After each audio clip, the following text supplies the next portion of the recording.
Mga kaibigan, welcome back. Mabilis na update at magandang balita sa ating pambato na si Kai Sotto. Mukhang possible ang surprise early comeback base sa pinost niya at sa sinabi po sa akin ng source. Una sa lahat, si Kai po ay na-injured ACL noong January, September na ngayon, so 8 months na po. Talagang malapit-lapit na ang pagbabalik ng pambato natin. Kahapon po nasa game po siya ng Koshigaya pre-season. So ito kanina lang naman po ay nag-post siya mga kaibigan sa kanyang Instagram story. Bagong picture niya sa Koshigaya at may emoji, dalawa yan. Nakikita natin, hourglass at yan. Nakikita natin. Hindi naman po sa pag-ano mga kaibigan, ang dating talaga kaagad sa akin ay parang mukhang mapapaaga at ang pagbabalik ni Kai. Kasi isa pa mga kaibigan, September na po ngayon at nasabi before ni Coach Tim ko na eto possible si Kai nandyan na ng October at nasabi rin sa akin ng isang source dati na Kai is around November to December.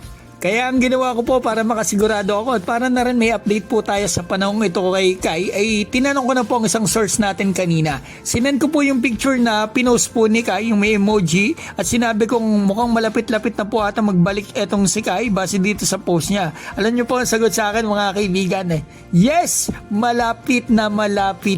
Napakagandang balita nito mga kaibigan kasi mukhang maganda at mabilis na naging recovery niya kaya makakabalik siya kaagad. Hindi na po ako magtataka mga kaibigan kung magkaroon ng early surprise comeback itong ating pambato na si Kai Sotto next month, October or November.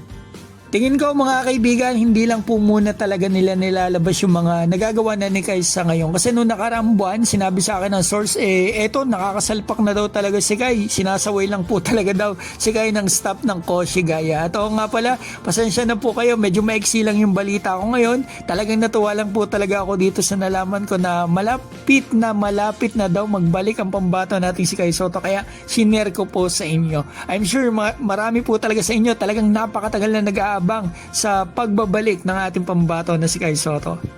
Suportahan po natin si Kai Sotto mga kaibigan at abangan po natin ang kanyang pagbabalik. Shoutout ko po pala si Ate Edith Doromal, Rolly Perote, Lomiox Anthony, Alvin Joseph Panova, Patrick Josh Balisno, Mac Chanco USA, Dwayne Giselle, Dionisio Rupo, Arthur Publico, Zit Believer, Sporty, Miro ng Hong Kong, Lina Bachika, Silent Dragon at Trusty Eduarte.